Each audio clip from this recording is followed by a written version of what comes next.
life is Mimi, and today is a patron's question and a student's question about angels. And the question was that Neville Goddard talked about ranks of angels. And would I expand on that?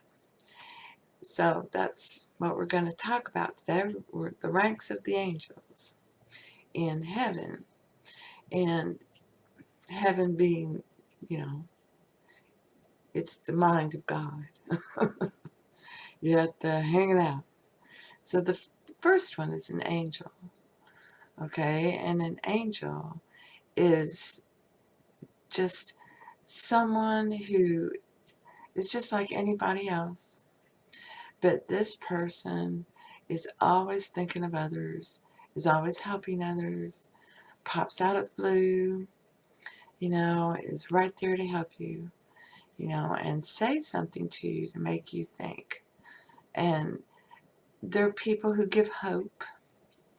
There are people who, cry out for others in times of trouble, not knowing, basically, as they play the human, that they are the angel. You have to take the pill when you come here. So they don't know it, but there just happens to be one of these people there when the car jack falls, breaks, and the car falls on you. And they're the one who screams out, "Lord, please help this man. Make a pair of hands and lift up this car." And suddenly, one of the seraphims coming down, turned into a pair of hands, picked up the car, and people get him out. And, depending on what's going on, which angel gets pulled, okay, to deal with it. But in that kind of case, it would be a seraphim. And this angel is here on earth and will call out to the other angels. And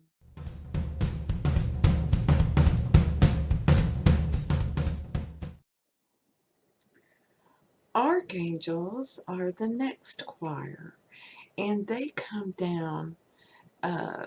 They don't take the pill. They just come down, and they are in human form, and they're delivering great messages and gifts that are then set down and remembered.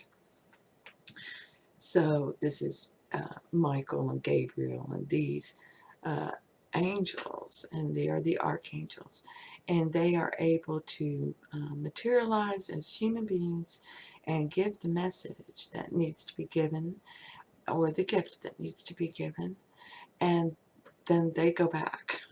Okay, they dematerialize. They don't have to eat the pill and go through bunches of stuff and all that other stuff. An angel on earth can't do it. It has to come from God. So an archangel is sent to do it. It gets done no matter what. But it's the archangel that does it. Real life example today would be whoever, whatever, helped Jeffrey Epstein, commit suicide. That was the archangel telling him, "You've been released. Come on, let's go. This is all good. You did good." And done. So it's that kind of thing.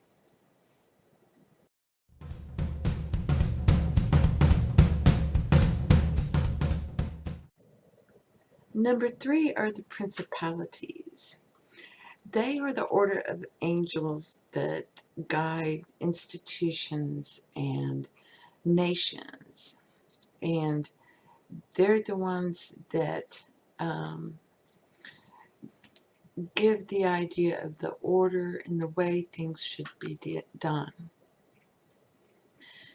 It is not individual. It is perhaps going through the individual, but they are angels that come down into their dreams, show them things that they need to do, and are showing them how things get done. They bring the infinite intelligence to them in moments of silence and things of this matter, that, but it's always done according to the divine will, which is We hold love. these truths to be self-evident, that all men are created equal, that they are endowed by their Creator with certain unalienable rights, that among these are life, liberty, and the pursuit of happiness. That to secure these rights, governments are instituted among men, deriving their just powers from the consent of the governed. That whenever any form of government becomes destructive of these ends, it is the right of the people to alter or to abolish it and to institute new government.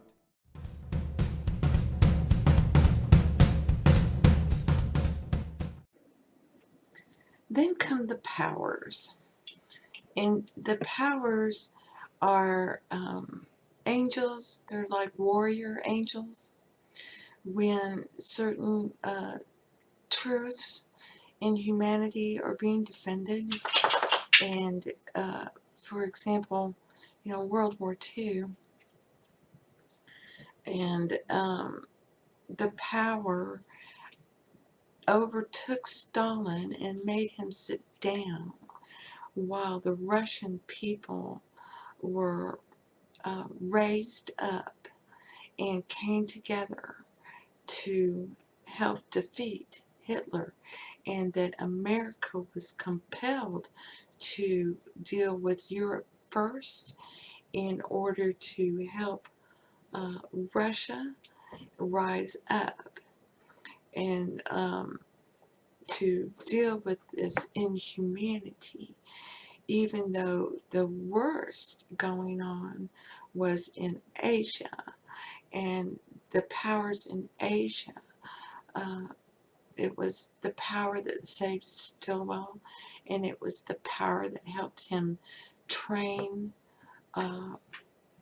thousands of Chinese soldiers and compelled Chiang Kai-shek to stop hoarding stuff and give it to him so he could go train it. And that is what compelled Chiang Kai-shek to stop giving him sick people as soldiers to go train and actually give him some soldiers to train. These are the powers, and they're just great.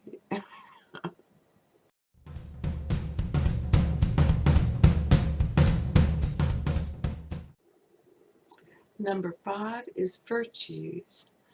These angels strengthen faith. They are the ones that work with nature. They're shiny ones. They're fairies. They come down and help the plants when they're screaming, help me, and they're sending the ladybugs. The virtues take care of everything that is prayed over. It helps strengthen man's faith and love. Virtue is the one showing you the butterflies that you love, and that cat that you love, and it's the one bringing the animals forth, or nature itself, to help you and come to your rescue if need be. For example, before there was aspirin, it was a man who was taken to the willow tree, and in the creek where the willow branches and roots are, he would take some of that water and drink it, and now his pain went away. Okay, these are the things. They're part of the base elements, basically what science loves to study, and these elements, how they come together in different ways that can help humanity. This is tea tree oil, this is willows, this willow water, I mean, that's aspirin. There's everything that science says it got from the fairies, from virtue, from nature, and the virtues showed them where that was in nature, and how to get down into the elements of it. It's really cool. Science love them.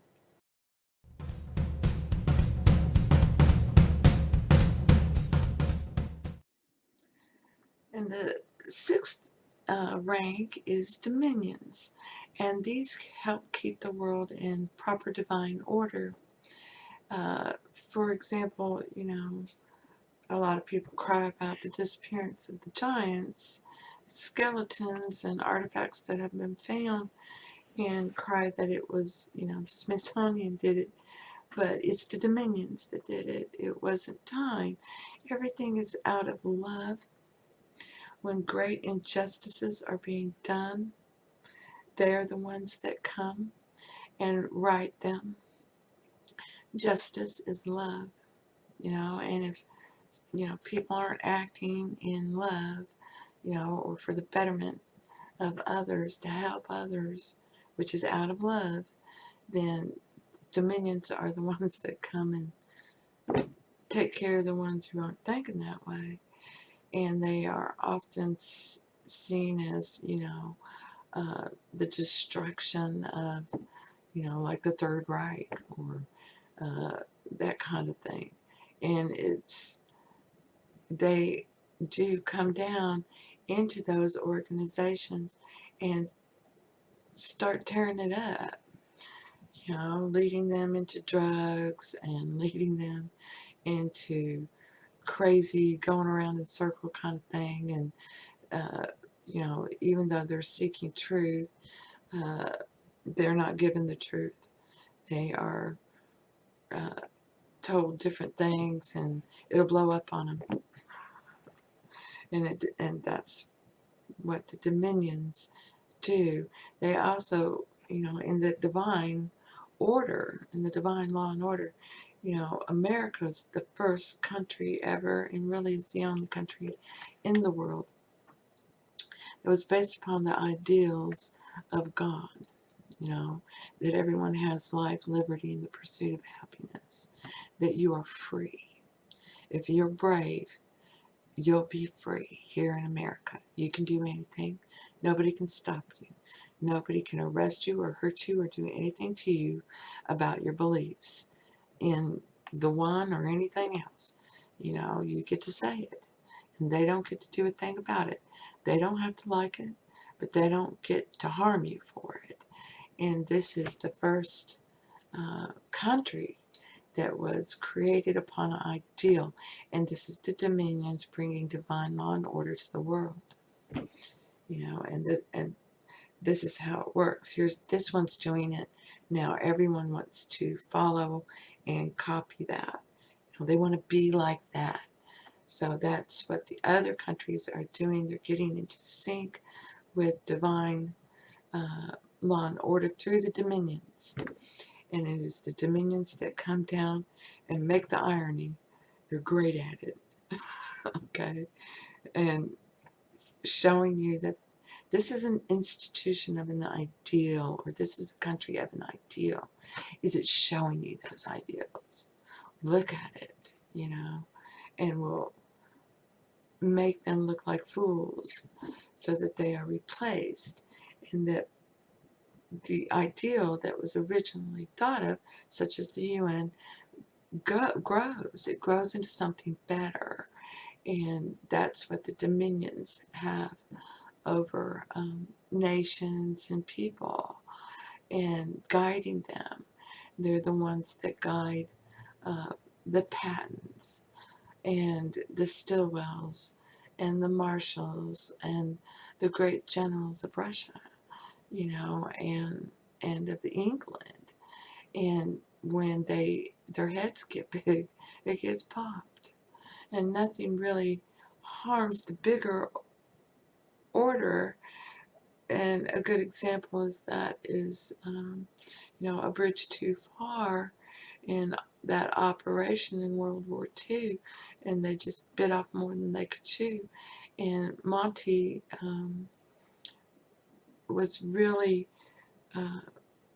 trying to get all the supplies, all of everything to come and do this. My way's the only way to win this. And so it was these that were over that. And even though he failed in Operation Market Garden, the war itself was won. So that's an example of that.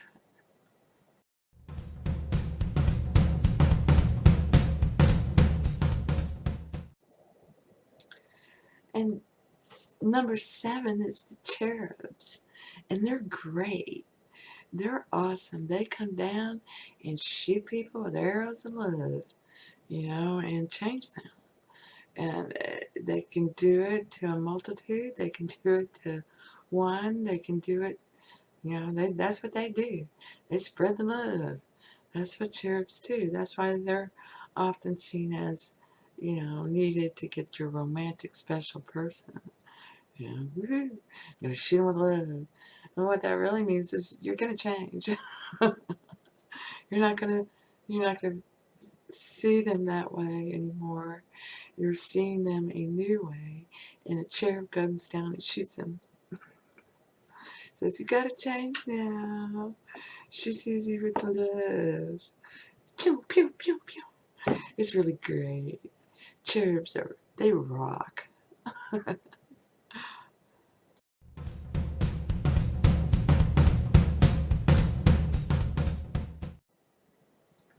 And then comes the Seraphim.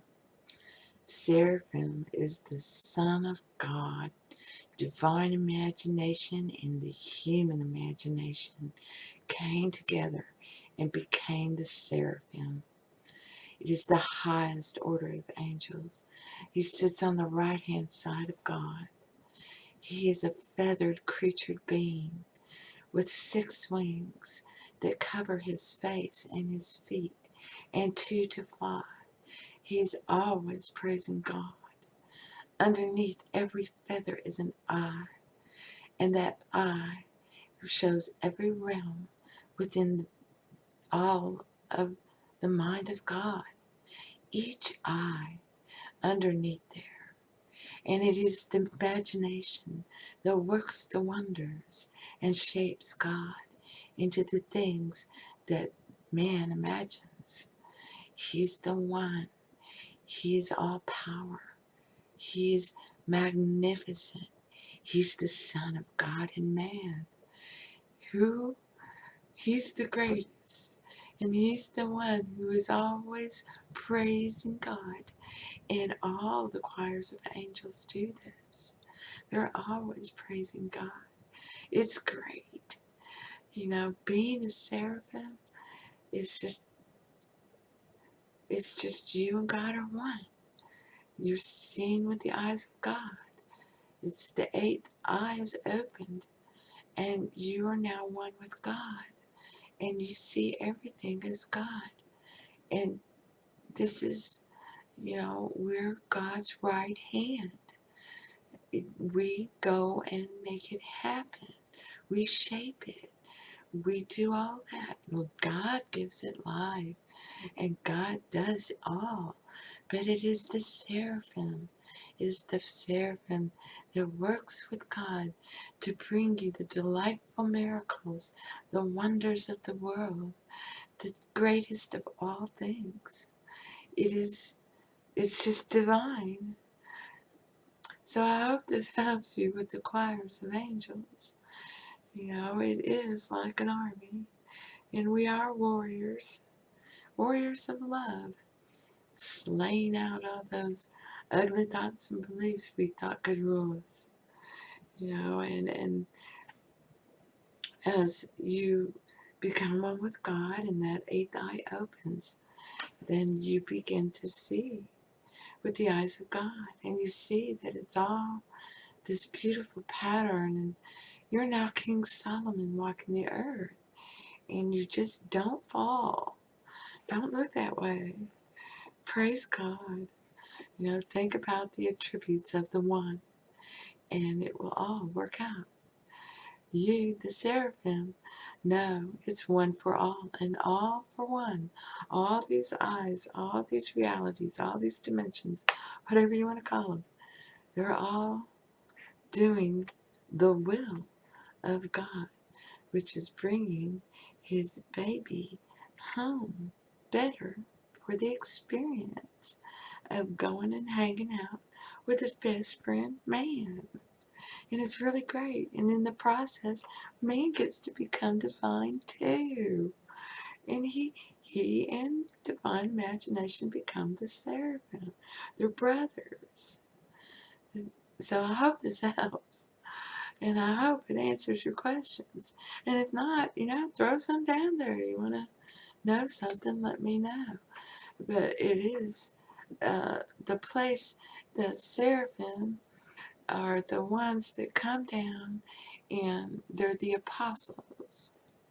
And they take the pill.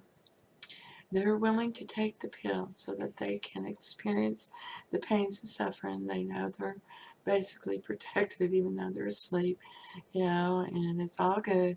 And then they're led, and then they wake up so that they can um, share their experiences in this flesh body with those who are walking this earth and bringing uh, the uh, end imagined into being, which is God and man become one. And this is what it's all about. And, raising up humanity. So it's they're the messengers that are sent directly from God to keep everyone back on the track. They're a lamp, they're a light. People are just drawn to them, and they shared their stuff. Paul, an apostle, was a seraph. Daniel was an apostle and a seraph. And the uh, seraphs are the one that came down and wrote the Bible. It is the seraphs that, Paul, that came down and wrote the New Testament. And this is keep everybody focused on, this is subjective too. Okay? You need to look at it this way. Okay, let's focus. Look at it this way. Let's flip our thinking. We're getting the baby's born, and we have to get our thoughts and beliefs right so that humanity rises up, and follows God and not man. So we've got to, tame the beast. Come on. This is how you tame the beast, And, oh, you want stuffed? This is how you get stuffed. Oh, you know, you want to be freed from your hell. Have you forgiven yourself? But don't you worry, baby doll. I can't do it. God's doing it, and he's doing it right now. So these are the ones that come down and give you hope and give you faith, and they give you love during your times of trouble. And they assure you that these are not times of trouble, to rejoice and to think only of God, and that all of this will work out perfectly. Be content with the role that you play. Be happy, and all your desires will come true. You are possessed by desires, well then, you won't get them. But you are blessed, and all works out when you let go of all possessions and know it's all yours. Okay? It's all yours. The price to pay to buy the pearl is you think about God. That's all you do. Well, as much as you can. Play your role happily. Love everybody. And know it's all good. It's all very good.